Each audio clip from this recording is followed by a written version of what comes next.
नमस्कार मित्रमैत्रिणींनो, मायबोली वाचनकट्ट्यावर तुमचे पुन्हा एकदा हार्दिक स्वागत. पुस्तकाचे नाव शिवाजी द मॅनेजमेंट गुरु, भाग 5. आई तुळजाभवानी, माता जिजाऊ आणि अखंड हिंदुस्थानचे आराध्य दैवत छत्रपती शिवाजी महाराज यांना त्रिवार वंदन करून पुढील भागाला सुरुवात करूया. प्रकरण 7. नियोजन म्हणजे काय?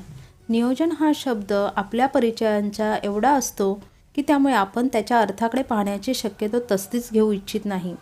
बऱ्याच लोकांना विचारून पहा, नियोजन म्हणजे काय? तर 95% लोकांना याचे उत्तर देता येणार नाही. आणि ज्या 5% लोकांना याचे उत्तर माहीत आहे त्यातील आणखी फक्त 5% लोकच यशस्वी झालेले दिसतात. कारण नुसते नियोजन म्हणजे काय हे सांगून भागत नाही, तर ते अंमलात आणले तरच त्याचा उपयोग. स्वप्नात वाघ मारला म्हणून कोणी शूर होत नाही किंवा स्वप्नात विमानात बसले म्हणून कोणी उड्डाण करीत नाही. तसे नियोजन हा शब्द अंमलबजावणीशिवाय व्यर्थ ठरतो. तर आता पहा, नियोजन म्हणजे काय आणि ते कसे केले जाते. नियोजन म्हणजे अशी तयारी जी आपल्याला व्यवस्थित मार्गदर्शन करते की आपण कोठे जायचे आहे, कसे जायचे आहे. याची सुरुवात होते ती आपण कोठे आहोत येथून. म्हणजेच काय, तर नियोजन म्हणजे एक अशी कृती की जी एका पुलाप्रमाणे आहे, जी दोन गोष्टी जोडते. एक तुम्ही कोठे आहात आणि दुसरे म्हणजे तुम्ही कोठे जाणार आहात. नियोजनाची काही मान्यवरांनी केलेली व्याख्या पहा. हे सांगतात, planning is deciding in advance what to do, how to do, when to do and who is to do it. Koontz. या व्याख्येचा साधा असा अर्थ आहे, अगोदरच याचा निर्णय घ्यायचा की ते विशिष्ट काम काय करायचे आहे, कसे करायचे आहे, कधी करायचे आहे आणि ते कोण करणार आहे. थोडक्यात काय, तर काम ठरवायचे, ते काम कोणी करायचे, कसे करायचे आणि कधी करायचे हे ॲडव्हान्समध्ये ठरविणे म्हणजे नियोजन. नियोजनाची आणखी एक प्रसिद्ध व्याख्या पहा. Planning is the process of establishing goals and a suitable course of action for achieving these goals. James stoner. नियोजन म्हणजे काय, तर आपले ध्येय ठरवण्याची एक प्रक्रिया आणि ते ध्येय साध्य करण्याचे मार्ग ठरविणे, अर्थात सुटेबल मार्ग. नियोजन केल्याचा सगळ्यात मोठा फायदा म्हणजे आपल्याला आपले ध्येय ठरविता येते. म्हणजे कोणत्या गावाला जायचे आहे याचा निर्णय होतो. मग आपोआपच पुढची पायरी येते की कोणी जायचे, कसे जायचे आणि केव्हा जायचे. उदाहरणार्थ, पुणे येथे जायचे, मग कोण जाणार ती व्यक्ती निवडा. मग कसे जायचे, बस, रेल्वे, विमान की खाजगी वाहन. आणि मग हेही ठरवायचे की केव्हा निघायचे. अर्थात हे सगळे ठरविल्यानंतर गाडी चुकणार नाही आणि बाकीचे पश्चाताप करण्याची वेळच येत नाही. कारण नियोजन केल्यामुळे कोणती गाडी कुठे किती वाजता येते हेही तुमच्या लक्षात घेऊनच बाहेर पडत असता. ही प्रक्रिया जरी वाटायला सोपी तरी चालायला अवघड ठरते. कारण यातला एक जरी घटक इकडे तिकडे झाला तरी सगळी मेहनत गेली पाण्यात. आणि तसे होऊ नये म्हणून काय दक्षता घ्याव्यात ते पाहूया. चांगला प्लॅन नियोजन कशाला म्हणतात ते पाहूया. Essential of a good plan म्हणजेच नियोजन करताना घ्यावयाच्या दक्षता. प्रकरण 8. नियोजन करताना घ्यावयाच्या दक्षता. 1. सुटसुटीत सोपं. नियोजन असं असावं की ते साध्या माणसालाही सहज कळून आले पाहिजे. त्या नियोजनातील फॅक्ट्स आणि फिगर व्यवस्थित दाखवता आल्या पाहिजेत. जेणेकरून काय, तर ज्याने नियोजन अंमलात आणायचे त्या व्यक्तीला ते नियोजन व्यवस्थित कळले पाहिजे. कारण नियोजन करणारे वेगळे असतात आणि त्याची अंमलबजावणी करणारे वेगळे असतात. नियोजन बनविणारे ते साधे सुटसुटीत बनवले आणि तेवढ्याच साधेपणाने जर अंमलबजावणी करणाऱ्याला समजावले तर नियोजन 100% यशस्वी होते. चांगली योजना असून जर ती व्यवस्थित कळली नाही तर त्या योजनेचा बोजवारा उडून सगळे नुकसान होऊ शकते. महाराजांची जावळीची दुर्गम मोहीम पक्क्या नियोजनामुळे सुगम झाली आणि 6 वर्षात देखील ज्यांचा पराभव होणे शक्य नव्हते ते मोरे आणि जावळीचे खोरे 6 तासात महाराजांच्या ताब्यात आले. कारण नियोजनातील सुटसुटीतपणा. 2. लवचिकता. नियोजन कधीही कठोर नसावे. नियोजन कधीही लवचिक असले पाहिजे. जेणेकरून जर काही आवश्यकता निर्माण झाली तर त्यात ताबडतोब काही बदल करता आले पाहिजेत. नियोजन करतानाची परिस्थिती आणि आत्ता अंमलबजावणीची वेळ यात जर अचानक काही तफावत येऊ शकणारी स्थिती निर्माण झाली तर त्या दुरुस्तीसाठी जागा असावी. याला म्हणतात लवचिकता. उदाहरणार्थ, लाल महालावरील महाराजांचा छापा यात नियोजनातील प्रासंगिक बदलांना महाराजांनी जागा ठेवली होती. 3. योग्यता. चांगले नियोजन त्यालाच म्हणावे की ज्या कामासाठी बनविले आहे त्यासाठी योग्य असले पाहिजे. म्हणजे काय तर साधनसामग्री आणि लोकांची क्षमता पाहूनच ध्येय निश्चित केले पाहिजे. म्हणजे काय तर ओव्हर टार्गेटिंग किंवा अंडर टार्गेटिंग हे दोन्ही टाळले गेले पाहिजे. उदाहरणार्थ प्रतापगड रणसंग्रामाच्या वेळी महाराजांनी जीवा महाले आणि संभाजी कावजी कोंढाळकर यांना विशेष अंगरक्षक म्हणून योग्य अशी जबाबदारी दिली. निकाल तुम्हाला माहीतच आहे. 4. स्वीकार. ते नियोजन आपल्या हाताखालील लोकांना स्वीकारता येईल असे पाहिजे. त्यामुळे नियोजन करताना सहकाऱ्यांशी विचारविनिमय करून ध्येय किंवा टार्गेट ठरवले गेले पाहिजे किंवा नियोजन करणाऱ्या व्यक्तीला ते अंमलबजावणीत सहभागी असणाऱ्यांना समजावता आले पाहिजे. 5. जुळवाजुळव. एक चांगलं नियोजन आपल्याला साधनसामग्रीची जुळवाजुळव करण्याची शक्ती देते आणि क्षमता अंगी बाणवते. त्यामुळे नियोजन करण्याच्या अनुभवी प्रक्रियेतील माणसाला अडचणी येत नाहीत किंवा त्या फारच कमी येतात. मग ती भौतिक साधनं असोत किंवा मनुष्यबळ असो. म्हणजेच काय तर नियोजनानुसार आणि नियोजनामुळे आपल्याला योग्य माणसं आणि साधने यांची जुळवाजुळव करण्यात यश येते. 6. दिशा देणे. योग्य नियोजन आपल्याला दिशा देते कारण नियोजन एक नकाशाप्रमाणे आपले मार्गदर्शकाचे काम करते. वेळ, काळ, दिशा सगळं काही आपल्याला माहीत असल्याने सगळं काही व्यवस्थित होते. 7. नियंत्रण करता येते. एका चांगल्या नियोजनामुळे कार्यावर चांगले नियंत्रण करता येते. आपलं नियोजन ठरलेलं असतं त्याप्रमाणे आपण अंमलबजावणीसाठी ताकद लावतो आणि त्याप्रमाणे कामकाजालाच मूल्यमापन केलं जातं, जेणेकरून नियोजन आणि अंमलबजावणी यातील फरक आपणाला मोजता येतो आणि त्याप्रमाणे ध्येय गाठण्यासाठी आवश्यक ती नियंत्रणाची प्रक्रिया राबविता येते. थोडक्यात काय तर चुलीचा जाळही होऊ नये आणि चूल विझूही नये याची काळजी घेणे. दूध तापले तर पाहिजे पण उतू गेले नाही पाहिजे. योग्य काम योग्य दिशेने योग्य प्रमाणात होत असेल तर ते वेळेत आवरणे म्हणजे नियंत्रण आणि हे चांगल्या नियोजनामुळे शक्य होते. चांगले नियोजन असणाऱ्या गृहिणीच्या घरात दूध उतू जाण्याचा प्रसंग घडत नाही आणि नियोजन न करणाऱ्यांच्या घरी जे उतू जाऊन मातीत मिसळल्याशिवाय राहत नाही. 8. एका चांगल्या नियोजनामुळे लोकांचे चांगले संबंध निर्माण होऊन त्यांच्यामध्ये एक चांगली अशी संघभावना निर्माण होते. कारण नियोजन म्हणजे एकत्र येणे नसते तर एकत्र चालणं आणि एकत्र पोहोचणेही असतं आणि सर्वांच्या एकजिन्सीपणावरच ध्येयाची प्राप्ती होते. कारण हा एकट्या माणसाचा एकट्या विभागाचा तुकडीचा खेळ नाही. 9. कार्यक्षमता निर्माण होते. एक चांगलं नियोजन माणसाला आपल्याकडे असलेल्या साधनसामग्रीचे सर्वात चांगले उपयोग करायला शिकवते आणि त्यावेळी खर्च आणि नुकसान कमीत कमी ठेवण्यात सक्षम बनवते. 10. लोकांना प्रेरणा मिळते. एक चांगले नियोजन हे नेहमी वास्तवदर्शी आणि आव्हानात्मक असते. म्हणजेच काय तर एक चांगलं नियोजन करणाऱ्यानेच कसं पणाला लावले तर अंमलबजावणी करणाऱ्याची शौर्य, बुद्धिमत्ता, धाडस सगळं काही पणाला लागत असतं आणि असं आव्हानात्मक कामच सहकाऱ्यांना, कर्मचाऱ्यांना प्रेरणा देण्याचं काम करीत असतं.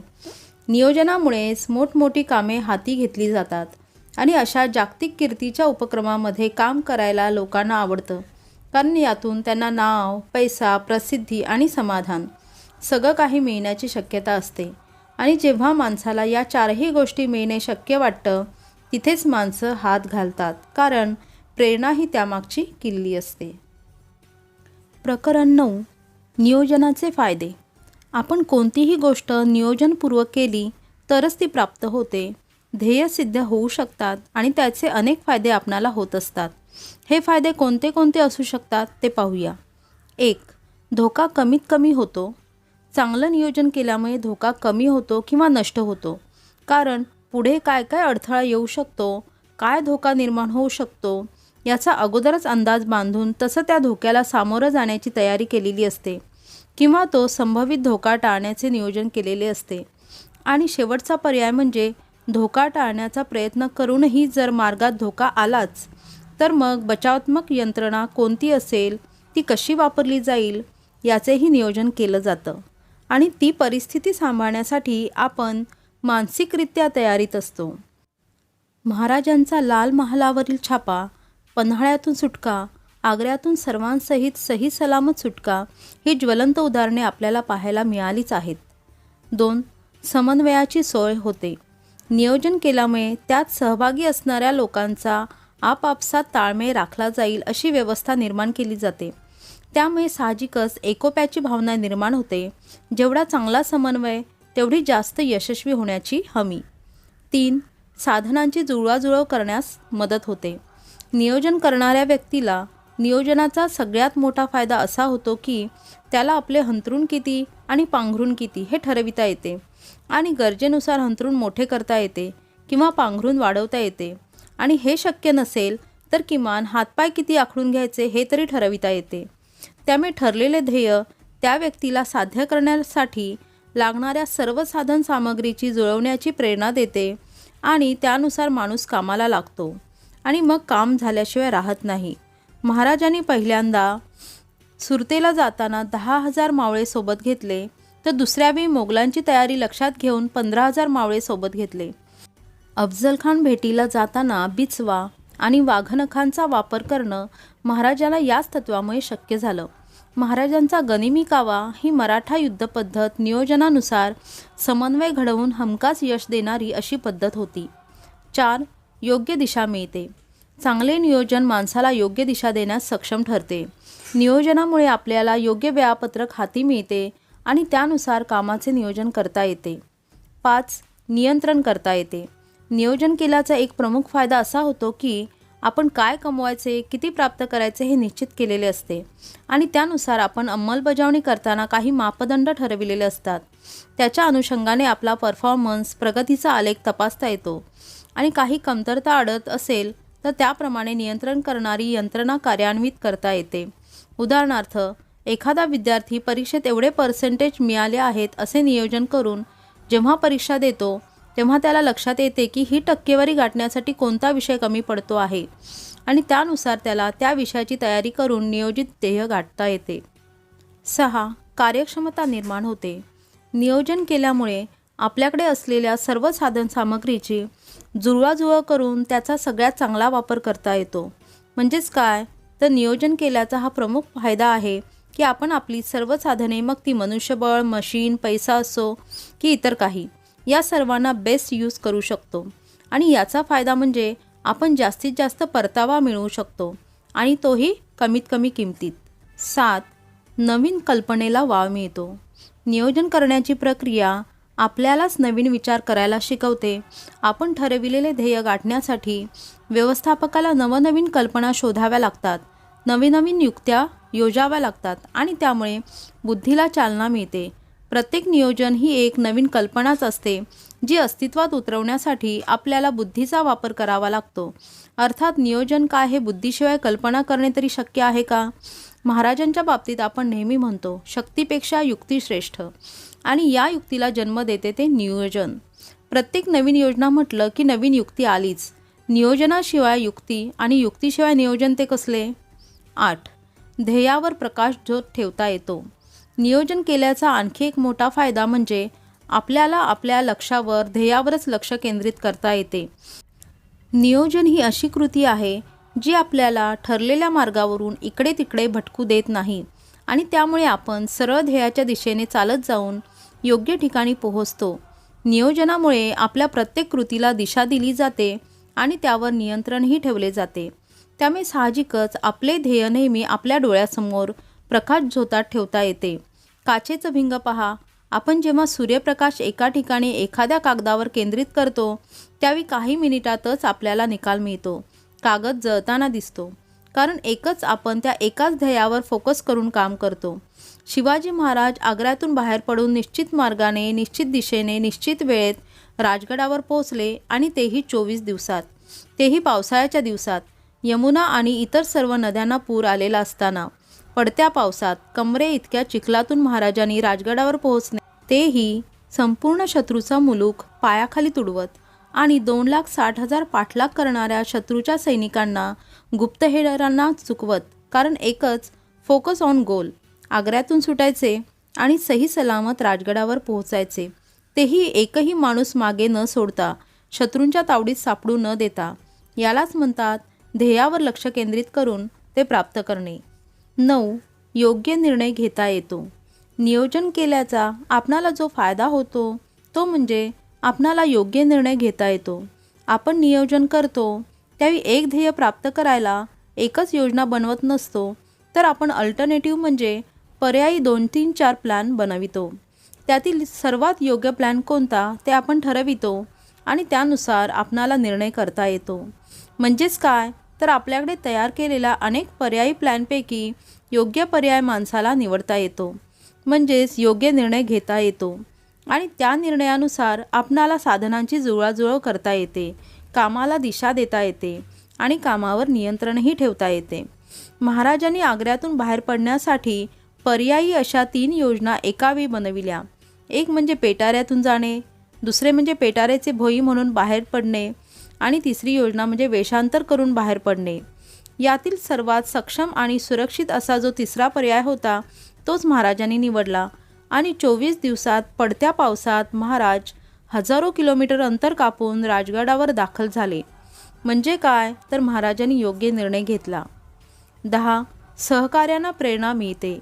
जेव्हा एक कुशल किंवा प्रोफेशनल व्यवस्थापक नियोजन करायचा विचार करतो तेव्हा तो आपल्या सहकार्यांना विश्वासात घेतो. त्या प्रक्रियेत त्या सर्वांना सामावून घेऊन त्याच्या विचारांना, कल्पनांना वाव देतो आणि त्यामुळे त्यांची त्या कामातील बांधिलकी वाढते आणि ते आपुलकीने ते ध्येय गाठण्यासाठी प्रेरित होतात. शिवाय एक नवीन ध्येय ते ज्या त्यांना प्राप्त करण्यासाठी सांगितले जाते ते आव्हानात्मक असेल तर नक्कीच ते प्राप्त करण्यासाठी एक प्रेरणादायी काम ठरत असतं. कारण आव्हानात्मक काम करायची संधी सगळ्यांनाच मिळत नसते आणि ही दुर्मिळ संधी ज्यांना मिळते ते नक्कीच या ध्येयाला उत्कृष्टपणे प्राप्त करून आपली योग्यता सिद्ध करण्यासाठी प्रेरित होऊन आपल्यावर टाकलेला विश्वास सार्थ करायला प्रवृत्त होतात. नियोजनाचा हा सगळ्यात मोठा फायदा आहे. आव्हानात्मक ध्येय आव्हानात्मक लोकांना साथ देते आणि हे प्रेरित लोक कोणत्याही परिस्थितीत वाटेल ती किंमत मोजून ते ध्येय प्राप्त करतातच. आतापर्यंत आपण नियोजन म्हणजे काय आणि त्याचे फायदे काय होतात ते पाहिले, परंतु हे नियोजन कसे केले जाते हे पाहणे गरजेचे आहे. कारण नियोजन करण्याची प्रक्रियाच माहिती नसेल तर नियोजनाचे फायदे आपणाला कशातून आणि कसे मिळतील. प्रकरण 10. नियोजन करण्याचे टप्पे. 1. अंतर्गत परिस्थिती किंवा वातावरणाचं विश्लेषण. नियोजन करण्याच्या प्रक्रियेतील मूलभूत आणि पहिला टप्पा म्हणजे आपल्याला संस्थेतील, कंपनीतील, राज्यातील अंतर्गत वातावरण परिस्थिती याचं चांगलं विश्लेषण करणं. सध्या आपल्याकडं किंवा आपल्या हाती काय काय साधनसामग्री आहे याची चाचपणी करणं. ही साधनसामग्री म्हणजे काय, तर आपल्याकडे किती माणसे आहेत, किती मशीन आहेत, किती मटेरियल आहे आणि आपल्या संस्थेची रचना कसे आहे याचं विश्लेषण करणं. हे विश्लेषण करण्याचा सगळ्यात मोठा फायदा म्हणजे आपल्याला आपली ताकद आणि कमजोरी कळून येते. म्हणजेच काय, तर आपले अंतरुण किती हे आपल्याला कळून येते. मग त्यावर आपण पाय कसे पसरायचे किंवा किती पसरायचे याचे निर्णय आपण घेऊ शकतो. 2. बाहेरील परिस्थिती किंवा वातावरणाचं विश्लेषण करा. आपण नियोजन करताना एकदा का आपली अंतर्गत परिस्थिती म्हणजे ताकद आणि कमजोरी यांचे विश्लेषण केले की मग पुढची पायरी म्हणजे बाहेरील वातावरण परिस्थिती ज्यात तुम्हाला काम करायचं आहे त्याचं विश्लेषण करा. आणि हे विश्लेषण करता यावं म्हणून त्या संदर्भातील सगळी माहिती डेटा गोळा करा. माहिती गोळा न करता विश्लेषण कसलं करता. दूध गोळा केल्याशिवाय तापविणे होईल का, तापवल्याशिवाय साय येईल का, आणि साईशिवाय दही लागेल का, आणि दह्याशिवाय लोणी किंवा लोण्याशिवाय तूप होईल का. तसे हे बाहेरील परिस्थितीचं विश्लेषण करायचं म्हणजे काय, तर भविष्यातील घडामोडींचा अंदाज बांधण्यासाठी भूतकाळ आणि वर्तमान काळातील बदल अभ्यासायचे. जर तुमचा डेटाच चुकला तर विश्लेषण बरोबर होईल का, आणि विश्लेषण जर चुकले तर योग्य नियोजन होईल का, आणि जर नियोजन कमजोर पडले तर ध्येय प्राप्त होईल का. आणि अशा प्रकारे आपण अभ्यासपूर्वक विश्लेषण केल्याचा आपल्याला एक मोठा फायदा होतो. तो म्हणजे आपणाला संधी कोठे आहे, किती आहे याचा शोध लागतो, अंदाज घेता येतो. आणि त्याचवेळी दुसरा फायदा जो आपले नुकसान टाळतो तो म्हणजे आपल्याला कोठून आणि किती प्रमाणात धोका किंवा भीती होऊ शकते याचाही अंदाज घेता येतो किंवा त्या धोक्याच्या बाबतीत सावध होऊन उपाययोजना करता येते. धोके लक्षात घेऊन जर आपण नियोजन केले तर आपल्याला ध्येय गाठण्यात काही अडचण येत नाही.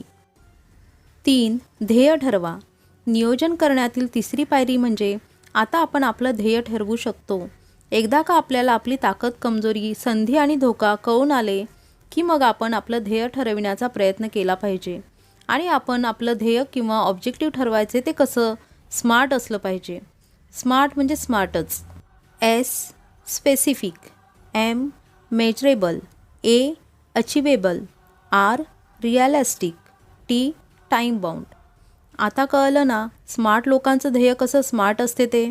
उदाहरणार्थ शिवाजी महाराजांनी ठरवलेलं ध्येय म्हणजे स्वराज्य. साधं नाही पण स्पेसिफिक निश्चित असं ध्येय. होय, मोजता येण्यासारखं म्हणजे गडकोट शस्त्र सैन्य यातून ते मोजता येणार.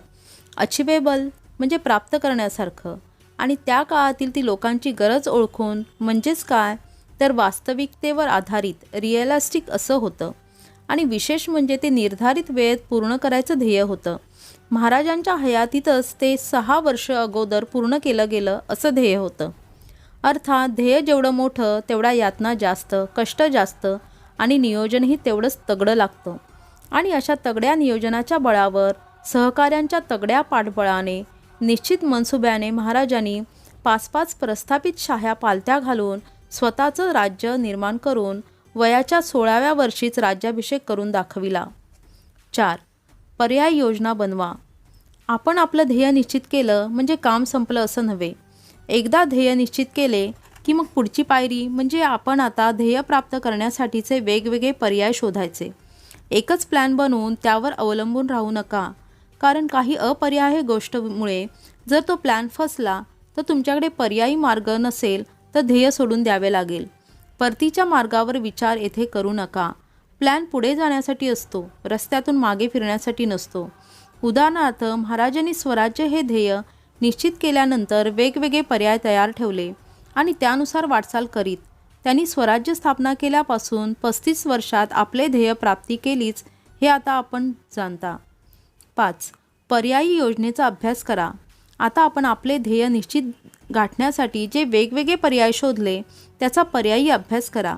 ते सर्व पर्याय अभ्यासताना कोणता मार्ग आपल्याला कमी खर्चाचा, कमी वेळात कापता येणारा, कोणता मार्ग कमी धोकादायक आणि कोणता मार्ग सर्वाधिक लाभदायक असू शकतो याचं विश्लेषण करा. उदाहरणार्थ महाराजांनी पन्हाळ्यातून बाहेर पडण्याच्या वेगवेगळ्या मार्गांची हेर पाठवून अगोदर माहिती घेतली. मग त्या वाटाचा मार्गांचा पर्यायी अभ्यास केला आणि मग त्यातील जोखीम, फायदे, तोटे लक्षात घेऊनच महाराज अत्यंत दुर्लक्षित अशा परंतु तेवढ्याच अवघड वाटेने जाण्याचा निर्णय घेतात आणि त्यानुसार विशाळगडावर सुखरूप पोहोचतात. आग्र्यातून बाहेर पडण्यासाठी महाराज असेच 3 पर्याय योजना राबवून यशस्वीरित्या सुखरूप राजगडावर पोहोचले हे आपल्याला माहीतच आहे. 6. सर्वोत्तम पर्यायाची प्लॅनची निवड करा. आता वेगळे पर्याय आणि मार्ग यांचा आपण तुलनात्मक अभ्यास केल्यावर वेळ आली आहे ती योग्य पर्याय निवडायची. म्हणजेच काय तर आता विश्लेषण संपलं की सिलेक्शन करून घ्यायचं की कोणता प्लॅन सर्वोत्तम आहे. अर्थात सर्वोत्तम प्लॅन तोच की जो कमी खर्चाचा, जोखमीचा आणि त्याच वेळी जास्तीत जास्त फायद्याचा असू शकतो. आणि मग पर्याय निवडताना मात्र तुमचं ध्येय आणि प्राप्त परिस्थिती याचा विसर पडू देऊ नका. अंतर्गत आणि बाहेरील बदलत्या परिस्थितीवर बारीक नजर ठेवून मगच हा अचूक सर्वोत्तम प्लॅन निवडा. 7. पूरक प्लॅन बनवा. आपले ध्येय गाठण्यासाठी बनविलेल्या मुख्य योजनेला गती देणारे छोटे प्लॅन तयार करा. उदाहरणार्थ महाराजांनी पन्हाळ्यातून बाहेर पडून विशाळगड गाठायचा हे झाले ध्येय. कोणत्या मार्गाने जायचं हे ठरविलं हे झाले नियोजन. आणि यातील पूरक नियोजन म्हणजे काय तर किल्ल्याच्या गस्ती पहाऱ्यातून नजर चुकवून बाहेर कसं पडायचं, जर पाठलाग झाला तर कोणता मार्ग धरायचा, पाठलाग योग्य दिशेने झाला तर शत्रूला रोखण्याचा मार्ग काय.